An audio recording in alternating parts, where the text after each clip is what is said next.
ఇంత నీటి ప్రవాహంపై ఏముంటావమ్మా, అలా కొండ మీదకరా, అంగరంగ వైభవంగా నిన్నారాధిస్తాం, వైభవంగా పూజిస్తాం అని అక్కడ్నుంచి అమ్మను కదపాలని చూసిన ప్రతిసారి ప్రళయం, బీభత్సం, సర్వనాశనం.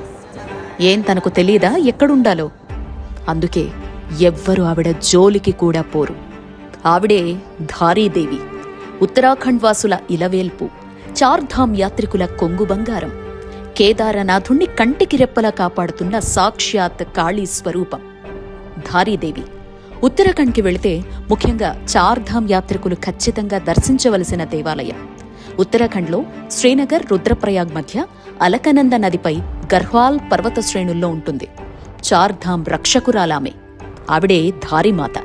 అమ్మను అలకనందపై నుంచి తీసి సురక్షిత ప్రదేశంలో ప్రతిష్ఠించాలని చూసే ప్రతిసారి ప్రళయమే. 1882లో అప్పటి మత పాలకులు అమ్మను తీసివేయాలని చూశారు. ప్రళయం, వరద, బీభత్సం. భయపడి అమ్మను అక్కడే పెట్టేశారు. మళ్లీ 2013కి ముందు అక్కడ గవర్నమెంట్ అలకనందపై ఒక ప్రాజెక్టు రూపకల్పనకు ప్లాన్ చేసింది. అమ్మ విగ్రహం అక్కడి నుంచి తీసివేసి కొండపై పెట్టారు.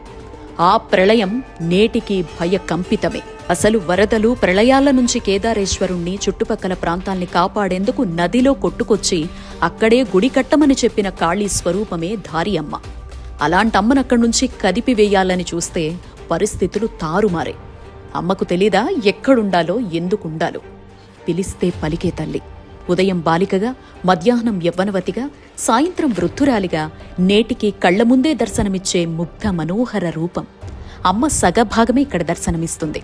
మిగతా శరీర భాగం దగ్గరలో కాళీ మఠులో ఉంటుంది. శంకరాచార్యులు ప్రతిష్ఠించిన శ్రీచక్ర రూపంలో అక్కడ దర్శనాన్నిస్తూ పూజలందుకుంటోంది.